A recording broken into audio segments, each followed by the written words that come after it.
Kembali lagi di kisah Abu Nawas. Jangan lupa subscribe dan like dengan penuh kisah menariknya.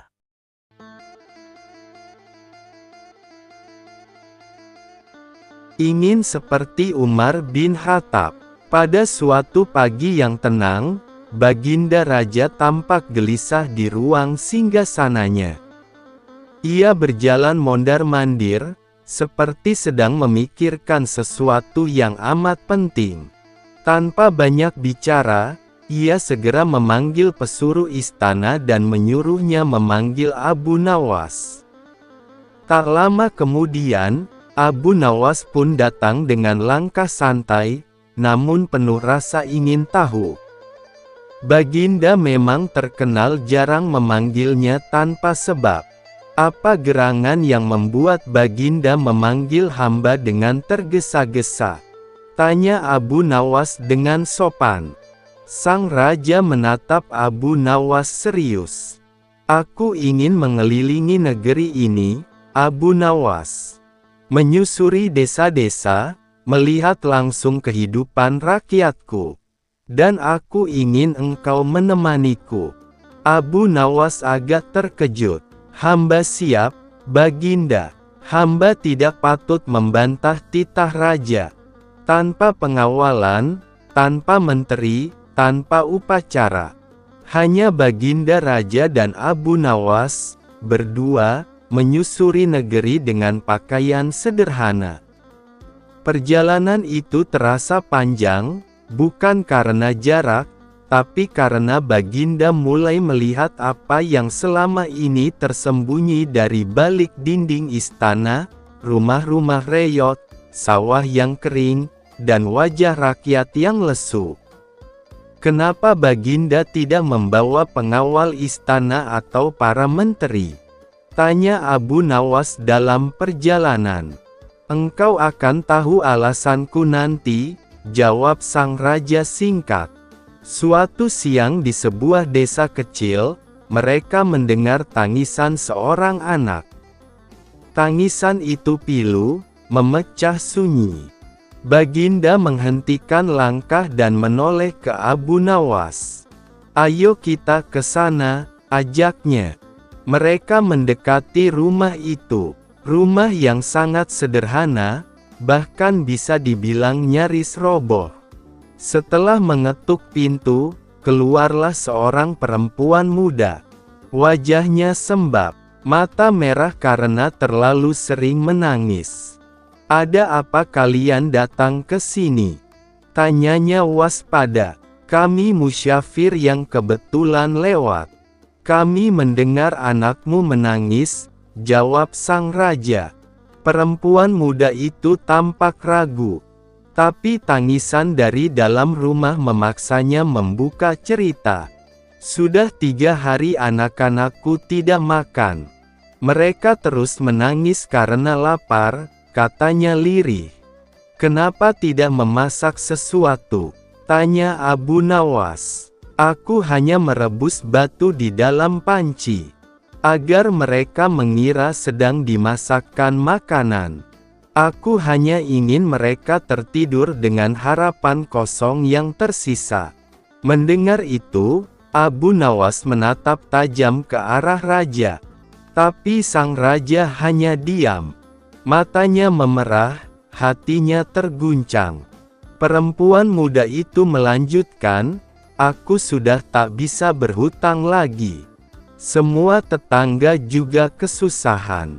Listrik sudah diputus. Harga bahan pokok naik. Tak ada yang peduli. Kalau kalian bertemu Baginda Raja, sampaikan padanya bahwa ia telah gagal menjadi pemimpin. Lebih baik ganti saja raja kami ini. Abu Nawas hanya mengangguk. Akan kami sampaikan, Ibu. Setelah berpamitan, raja menarik Abu Nawas menjauh. Kita harus ke gudang kerajaan. Kita harus beri makan mereka. Serunya terburu-buru. Gudang mana, Baginda? Bukankah tidak ada persediaan di sana? Tanya Abu Nawas. Aku sudah perintahkan Menteri Pertanian untuk mengimpor beras dari negeri tetangga, jawab raja. Dan beras itu masih tertahan di pelabuhan karena pajak belum dibayar, bukan? Balas Abu Nawas. Sang raja menepuk dahinya. Ia benar-benar lupa. Lalu apa yang harus kita lakukan sekarang?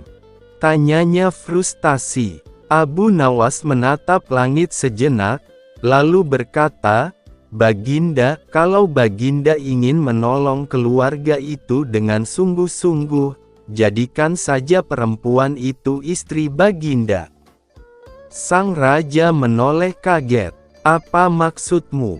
Tidak ada kisah Umar bin Khattab seperti itu. Tapi dengan begitu, Baginda akan langsung merasakan hidup rakyat kecil. Baginda akan tidur tanpa listrik, menanak nasi dengan batu, dan menangis bersama anak-anak yang kelaparan. Raja menunduk. Ucapan Abu Nawas menamparkan batinnya lebih keras dari siapapun. Ia menghela napas panjang. Engkau benar, Abu Nawas. Aku ingin seperti Umar bin Khattab, tapi aku bahkan tidak tahu rasa lapar rakyatku. Keesokan harinya, sang raja memerintahkan agar seluruh bantuan pangan dari istana disalurkan langsung ke desa-desa. Ia turun tangan sendiri membagikan beras. Ia memanggil para petani, berdiskusi dengan mereka, dan menghentikan kebijakan impor yang merugikan rakyat. Ia membangun irigasi, menurunkan harga listrik, dan menetapkan harga hasil panen yang layak. Berbulan-bulan kemudian, wajah desa itu berubah. Tidak mewah, tapi tidak lagi menangis kelaparan. Abu Nawas tersenyum saat melihat Baginda Raja sedang duduk bersama anak-anak di desa, membagikan bubur dan bercerita. Baginda kini benar-benar seperti Umar bin Khattab, gumamnya. Karena seorang pemimpin tak cukup hanya berjalan di antara rakyatnya. Ia harus mendengar, merasakan, dan bertindak. Seperti Umar bin Khattab, dan kini, seperti Baginda Raja. Hari berganti minggu. Raja yang dulu hanya dikenal sebagai pemimpin dari balik tirai sutra kini mulai dikenal sebagai ayah rakyat. Ia tak lagi duduk berlama-lama di singgasana emas. Ia lebih sering terlihat di ladang-ladang, duduk bersama para petani, mendengarkan keluh kesah mereka sambil memegang catatan kecil. Suatu hari, saat hujan deras mengguyur desa perbukitan, terdengar kabar bahwa sebuah jembatan bambu hanyut terbawa arus. Itu satu-satunya akses bagi anak-anak desa menuju madrasah. Raja yang mendengarnya langsung memerintahkan pengawalnya untuk menyiapkan kuda. Baginda, biar hamba saja yang pergi, ujar Panglima. Jangan. Seorang pemimpin tidak boleh hanya tahu kabar, ia harus melihat sendiri kenyataan, jawab Raja tegas. Sesampainya di lokasi, ia melihat anak-anak kecil menyeberang sungai deras dengan saling berpegangan tangan, pakaian mereka basah, kaki mereka luka. Sang raja berdiri di sana, basah kuyup, tapi matanya tak berkedip. Mulai besok, kita bangun jembatan dari batu. Dan sekolah itu, akan kuperluas. Serunya. Sementara itu, Abu Nawas sedang duduk di depan tenda kecilnya, menulis syair. Tiba-tiba raja datang, tanpa pengawal. Ia membawa sekeranjang buah dan duduk di sebelah Abu Nawas. Abu Nawas, apa aku sudah menjadi seperti Umar bin Khattab? Abu Nawas terdiam sejenak, lalu menjawab sambil tersenyum. Baginda telah mengambil satu langkah penting. Baginda mulai mencintai penderitaan orang lain. Itu adalah kunci. Namun, raja menatapnya. Namun apa? Namun Umar bin Khattab tidak hanya hidup bersama rakyat. Ia rela kelaparan saat rakyatnya lapar. Ia berjalan sendiri malam-malam, tanpa pengawal, untuk mencari siapa saja yang tak terdengar oleh pejabat istana. Raja mengangguk. Malam itu, ia memutuskan untuk tidak tidur di istana. Ia bermalam di rumah salah satu janda tua yang rumahnya hampir roboh. Sejak malam itu, sang raja mulai berkeliling setiap malam. Ia mengganti jubah mewahnya dengan pakaian rakyat jelata. Ia mendengar langsung tangisan bayi, keluhan ibu, harapan anak-anak. Ia pun menemukan satu hal yang tak disangka-sangkanya, ada pejabat-pejabatnya yang menyembunyikan bantuan, ada kepala desa yang menjual jatah rakyat, dan ada pula laporan palsu yang menutupi kenyataan. Keesokan paginya, istana geger. Banyak pejabat tinggi dipecat. Negeri ini tidak butuh pemimpin yang licik, tapi pemimpin yang mau lapar bersama rakyatnya. Seru sang raja. Tahun demi tahun berlalu. Desa-desa makin sejahtera, sekolah makin ramai, masjid-masjid penuh jamaah. Sang raja sudah tua, rambutnya mulai memutih. Abu Nawas datang menjenguknya suatu pagi. Baginda, hari ini negeri ini seperti taman yang damai. Sang raja mengangguk, matanya berkaca-kaca. Aku bukan Umar bin Khattab, tapi aku mencoba menapaki jejaknya. Abu Nawas tersenyum haru. Dan engkau berhasil, Baginda. Bukan karena kekuasaanmu, tapi karena hatimu. Gaya memanah. Suatu hari Abu Nawas diundang Baginda Raja Harun al-Rasyid ke istana seperti biasanya untuk berbincang-bincang dan mendengarkan pendapat, juga nasihat dari Abu Nawas. Sesampainya di istana, Abu Nawas dijamu dengan makanan dan setelah itu diajak ke pendapa untuk berbincang-bincang. Seperti biasa dalam perbincangan itu Baginda Raja banyak melontarkan berbagai pertanyaan termasuk pertanyaan yang akan menjebak Abu Nawas. Namun seperti biasanya juga Abu Nawas selalu lolos dari jebakan sang Baginda tersebut dan hanya membuat beliau malu atas jawaban dari Abu Nawas. Merasa tidak ingin dipermalukan lebih jauh oleh Abu Nawas, Baginda pun mengajak Abu Nawas ke taman depan istana dan menantang kecakapan Abu Nawas dalam memanah. Sesampainya di taman, Baginda berkata, "Wahai Abu Nawas, di hadapan prajuritku tunjukkanlah keahlianmu dalam memanah. Jika engkau berhasil mengenai sasaran maka hadiah akan menantimu. Akan tetapi jika engkau gagal, maka penjara yang akan menantimu."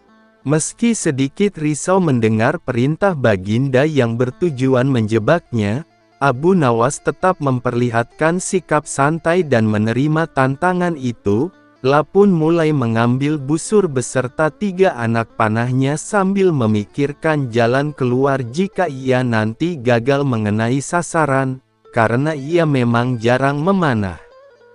Abu Nawas pun mulai menarik busurnya dan menembakkan anak panahnya ke sasaran. Sayangnya anak panahnya itu meleset jauh dari sasaran. Baginda pun tidak bisa menahan tawanya. Untuk menutupi kelemahannya, Abu Nawas langsung memberi alasan, "Dari pengamatan hamba, yang tadi itu adalah gaya memanah para makelar tanah, wahai Baginda," ujar Abu Nawas. Sesaat kemudian ia kembali membidik panahnya ke sasaran.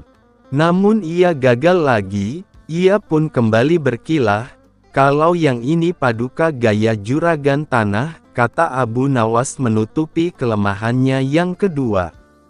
Dan untuk ketiga kalinya Abu Nawas kembali membidikkan panahnya ke sasaran sambil harap-harap cemas, dan dalam hati terus berdoa.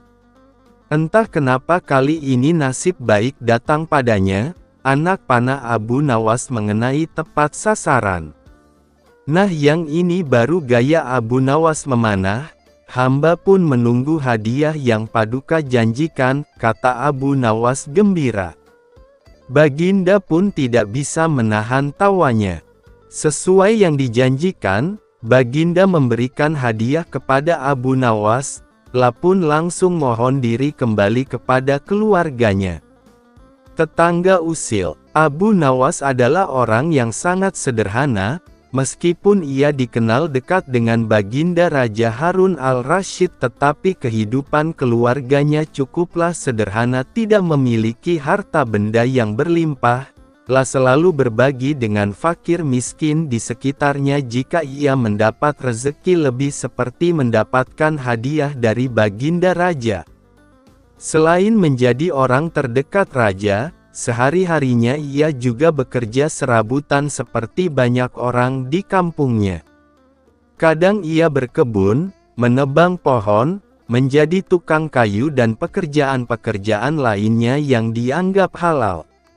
Suatu waktu pada musim kemarau, Abu Nawas sedang tidak mendapatkan pekerjaan apapun, ia juga jarang diundang Baginda sehingga tidak mendapatkan hadiah.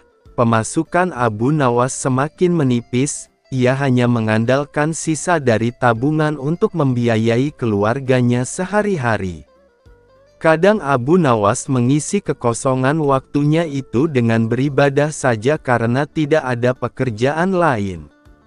Suatu hari istri Abu Nawas meminta sesuatu kepada suaminya, pun berkata, "Wahai suamiku, kapan engkau berikan aku sebuah gaun indah? Beberapa hari ini engkau hanya menghabiskan waktumu untuk berdoa saja," ucap istri Abu Nawas. "Tapi semuanya kulakukan dengan ikhlas hanya untuk mendapatkan ridha Allah SWT," jawab Abu Nawas. "Kalau begitu, mintalah upah kepada Allah SWT," sahut istri Abu Nawas. Spontan Abu Nawas beranjak menuju pekarangan rumahnya. Dengan berbekal sehelai tikar dan alat peribadatan lainnya, Abu Nawas mulai bersujud untuk menyampaikan permohonannya kepada Allah SWT. "Ya Allah, berilah hamba upah 100 keping perak," ujar Abu Nawas dengan suara lantang dan dilakukannya berulang-ulang. Rupanya suara Abu Nawas terdengar oleh seorang tetangganya yang kaya dan sedang beristirahat di depan rumah.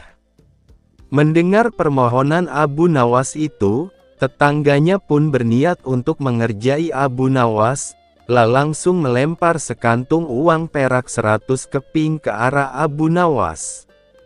Abu Nawas pun dibuat kaget, tidak percaya dengan apa yang telah ia dapatkan, pun langsung mengambil uang tersebut dan langsung berlari menemui istrinya di dalam rumah. "Istriku, aku memang wali Allah dan aku baru saja mendapatkan upah dari Allah SWT," kata Abu Nawas dengan girang. Melihat Abu Nawas sudah membawa lari uangnya, si tetangga pun tidak terima dan langsung menemui Abu Nawas untuk meminta uangnya kembali.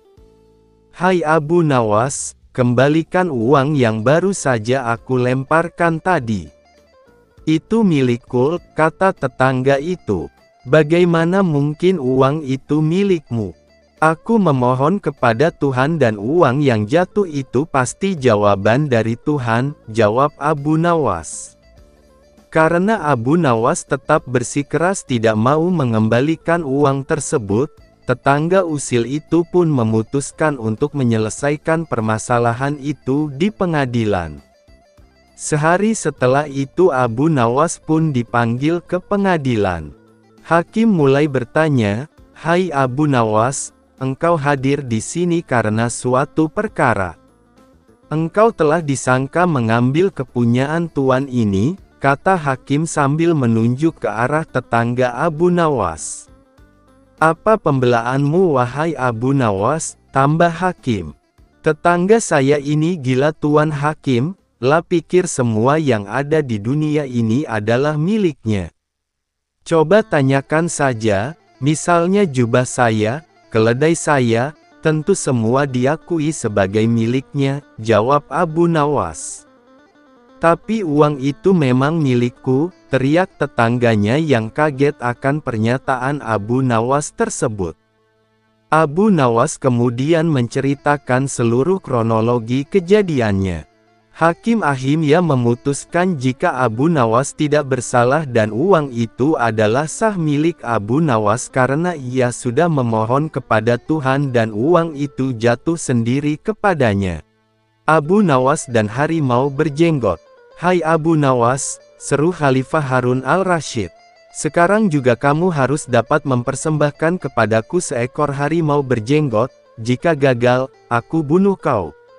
Kata-kata itu merupakan perintah sultan yang diucapkan dengan penuh tegas dan kegeraman. Dari bentuk mulutnya ketika mengucapkan kalimat itu jelas betapa sultan menaruh dendam kesumat kepada Abu Nawas yang telah berkali-kali mempermainkan dirinya dengan cara-cara yang sangat kurang ajar. Perintah itu merupakan cara baginda untuk dapat membunuh Abu Nawas.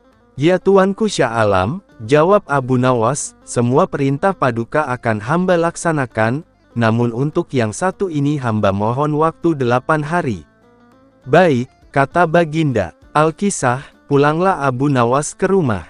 Agaknya ia sudah menangkap gelagat bahwa raja sangat marah kepadanya, dicarinya akal supaya dapat mencelakakan diriku, agar terbalas dendamnya, pikir Abu Nawas, jadi aku juga harus berhati-hati. Sesampainya di rumah dipanggilnya 4 orang tukang kayu dan disuruhnya membuat kandang macan. Hanya dalam waktu 3 hari kandang itu pun siap sudah. Kepada istrinya ia berpesan agar menjamu orang yang berjenggot yang datang ke rumah.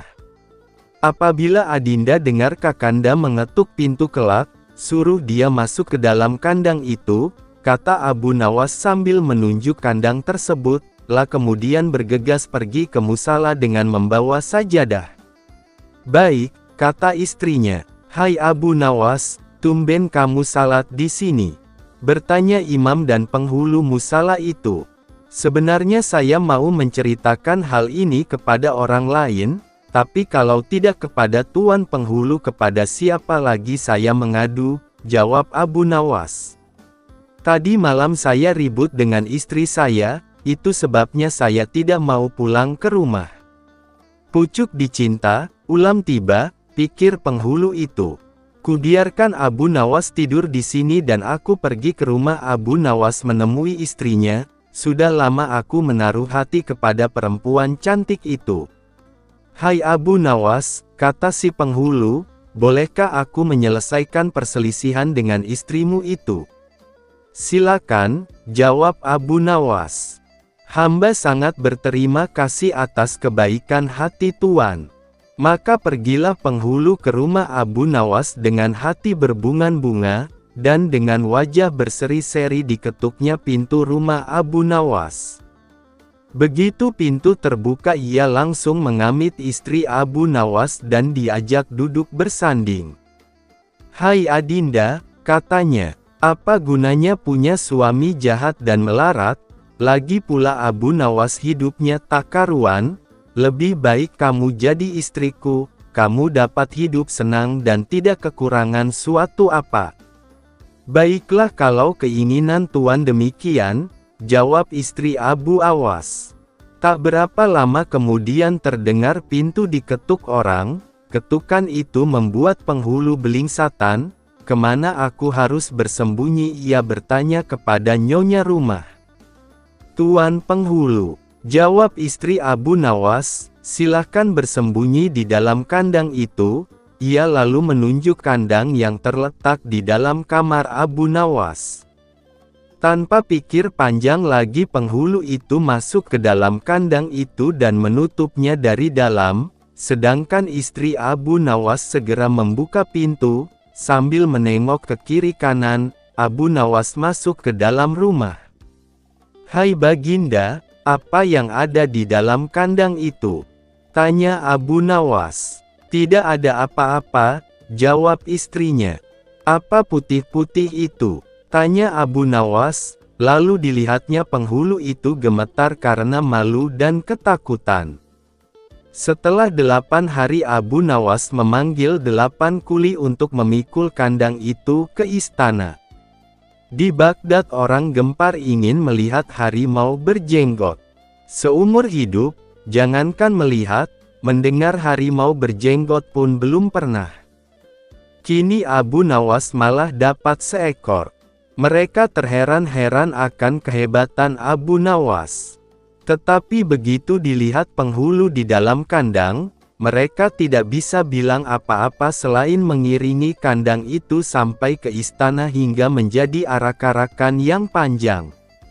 Si penghulu malu bukan main, arang di muka kemana hendak disembunyikan. Tidak lama kemudian sampailah iring-iringan itu ke dalam istana. "Hai Abu Nawas, apa kabar?" tanya Baginda Sultan. "Apa kamu sudah berhasil mendapatkan harimau berjenggot?" "Dengan berkat dan doa tuanku, alhamdulillah hamba berhasil," jawab Abu Nawas.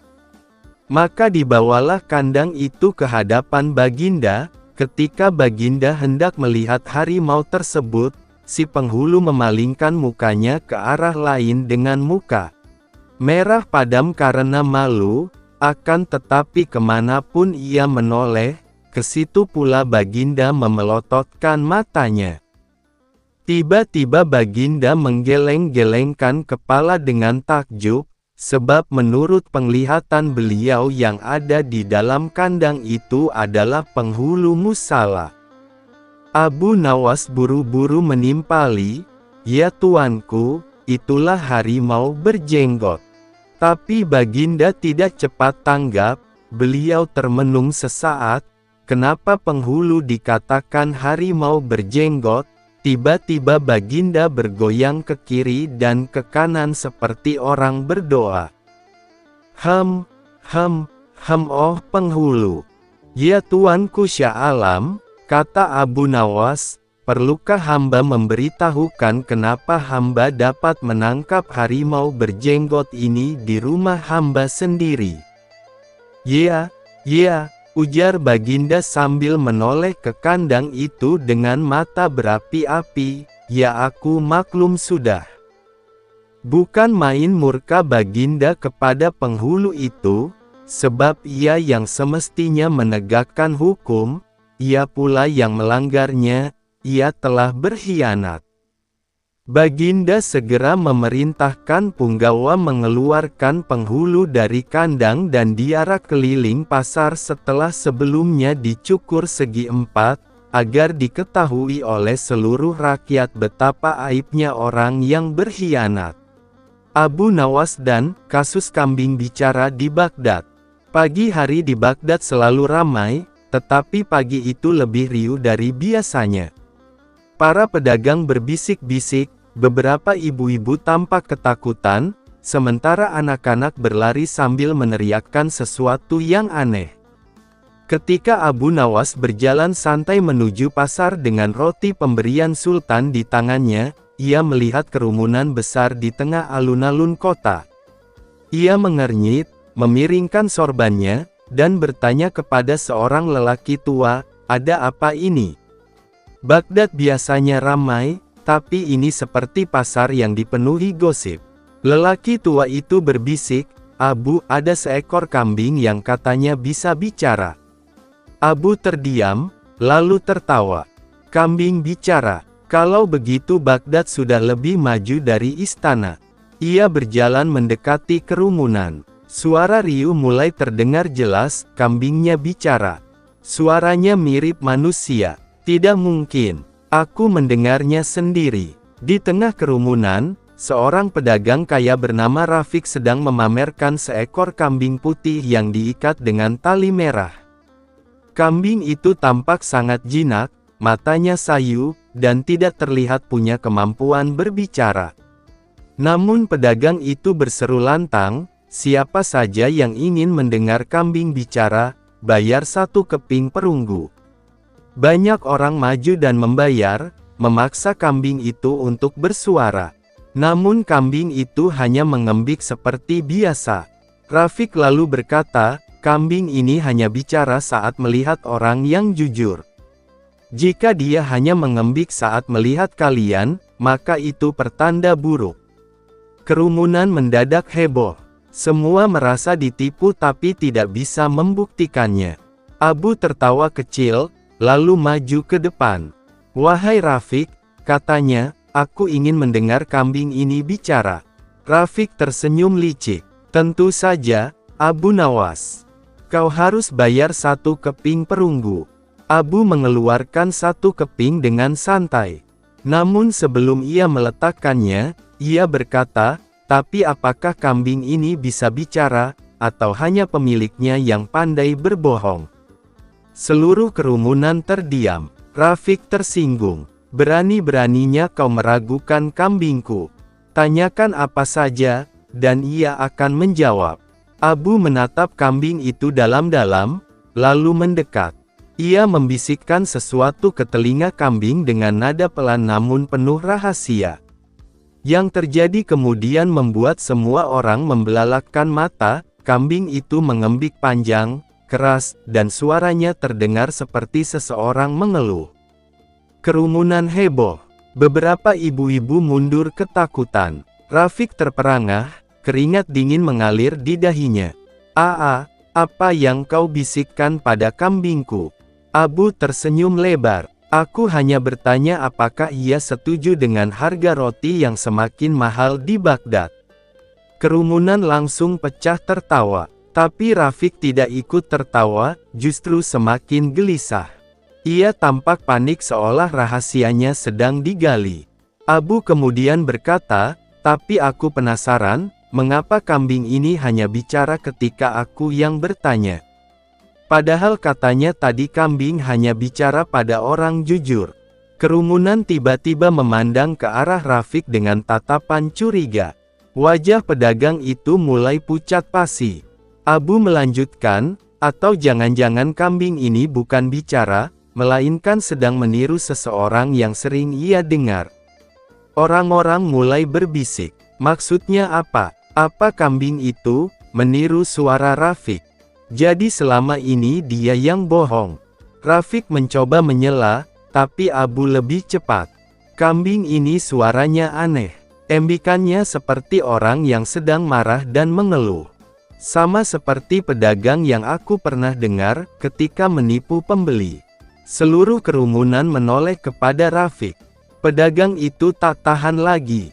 Ia berteriak, Baik, kambing ini tidak bicara. Itu hanya trik agar aku bisa menarik pelanggan."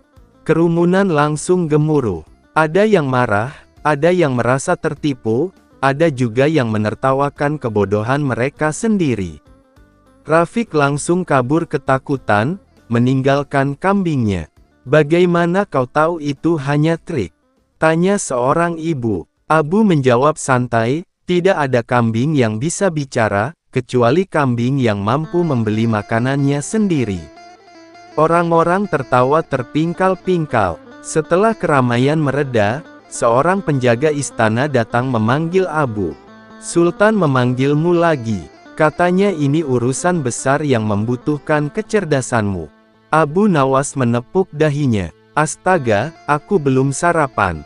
Di istana, Sultan Harun al-Rashid tampak menahan tawa begitu Abu datang. "Abu Nawas," katanya, "aku mendengar kabar bahwa kau membuat kambing bicara." Abu meluruskan sorbannya dan berkata, "Tuanku, jika kambing bisa bicara, aku sudah menulis buku bersama mereka." Sultan tertawa besar. Namun wajah Sultan kemudian menjadi sedikit serius. "Abu, aku memanggilmu karena ada masalah. Ada seseorang yang datang melapor bahwa harta berharganya hilang, tapi ia tidak ingin mengatakan apa yang hilang." Abu memiringkan kepalanya. Bagaimana aku bisa mencari sesuatu, jika aku tidak tahu apa itu? Sultan menghela napas. Itu dia masalahnya. Ia malu untuk mengatakannya. Tapi ia bersumpah bahwa barang itu ada di istana. Ia ingin kau menemukannya tanpa menyebutkan namanya. Abu tertawa kecil. Ini pasti menarik. Barang hilang, pemiliknya malu, dan aku harus mencari tanpa petunjuk. Setelah memeriksa ruangan demi ruangan, Abu akhirnya menemukan satu hal yang mencurigakan, seekor burung beo di halaman belakang istana yang terus mengulang satu kalimat, "Aduh, jangan jatuh, jangan jatuh." Abu tersenyum penuh arti. "Ah, sepertinya aku tahu siapa pemilik barang hilang itu." Ia kembali ke hadapan Sultan. "Tuanku, yang hilang adalah sepatu emas kecil." Sultan terkejut. "Bagaimana kau tahu?" Abu menunjuk burung beo di halaman. Burung itu tidak pernah berbohong. Ia hanya meniru, dan kalimat yang ia tirukan biasanya berasal dari orang terdekat. Jika ia berkata, "Jangan jatuh," itu pasti berasal dari seseorang yang sedang memakai sepatu licin yang baru. Sultan memanggil seluruh pelayan istana. Salah satu pelayan perempuan langsung panik dan mengaku bahwa sepatunya tergelincir ke kolam ikan istana. Semua tertawa, sementara Sultan berkata kepada Abu, "Tak ada yang bisa menandingi kecerdikanmu." Abu kembali pulang sore harinya dengan 2 hadiah, roti manis dan sebuah pernyataan Sultan bahwa Baghdad akan selalu membutuhkan kecerdikannya. Abu berjalan sambil bersenandung dan berkata dalam hati, "Setiap hari ada saja yang hilang, ada yang bohong, ada kambing basah, ada sepatu mengambang, dan entah kenapa semuanya selalu menemuiku." Ia tersenyum. Hari panjang itu berakhir dengan tawa, dan ia tahu, besok pasti akan ada kasus baru lagi yang aneh, lucu, dan penuh kejadian tak terduga. Dan tentu saja, Abu Nawas akan kembali menjadi tokoh utama.